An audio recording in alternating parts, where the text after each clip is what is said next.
बीते हफ्ते share market में जो वॉलेटिलिटी हमें दिखाई दी थी, वो वॉलेटिलिटी हमें बजट के टाइम पे भी नहीं दिखाई दी थी। एक्चुअली ग्लोबल मार्केट्स में सेल ऑफ के चलते पूरे दुनिया भर के बाजारों में बड़ा नुकसान दिखाई दिया, लेकिन इसके बाद रिकवरी भी आई थी। तो बीते हफ्ते क्या कुछ हुआ था मार्केट में और अगले हफ्ते हमारी नज़र कहाँ रहेगी, आइए जान लेते हैं मार्केट रैप। 5 अगस्त को दुनिया भर के बाजारों में जबरदस्त बिकवाली देखने को मिली। एक्चुअली यूएस में अनुमान से कमजोर बेरोजगारी दर आने से ऐसा डर हुआ कि अब मंदी आएगी, मंदी का डर सताने लगा बाजार को, जिसके बाद से वहां से एक सेल ऑफ शुरू हो गया। इसके बाद एशियाई मार्केट्स गिरे, घरेलू बाजार गिरे और बजट वाले दिन के स्तरों से भी नीचे आ गए।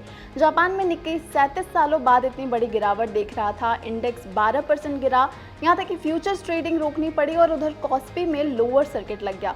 उस दिन सेंसेक्स निफ्टी भी 2.5% गिरे थे। इंडिया विक्स उस दिन ऑलमोस्ट 50% तक ऊपर चढ़ा था, लेकिन फिर बाजार में रिवाइवल आया, बाजार चढ़े, फिर गिरे, फिर चढ़े, यानी पूरे हफ्ते हमें ये ट्रेंड देखने को मिला। हफ्ते के अंत तक बाजार में मजबूती लौटती दिखाई दी। एफआईआईज ने वैसे इस हफ्ते बड़ी बिकवाली की थी। यूएस में हफ्ते के अंत तक बेरोजगारी दर के आंकड़े आए जो अनुमान से बेहतर थे। इससे यहाँ से बाजार में रिबाउंड आया, क्योंकि अटकलें लगने लगी, क्या अब मंदी का डर नहीं है।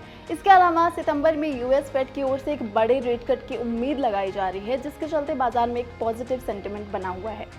उधर करेंसी मार्केट भी काफी इवेंटफुल रहा। रुपया इस हफ्ते $84 के रिकॉर्ड निचले स्तर के करीब पहुंच गया। डॉलर इंडेक्स में रिकवरी आ रही थी और ये 103 के आसपास चल रहा था।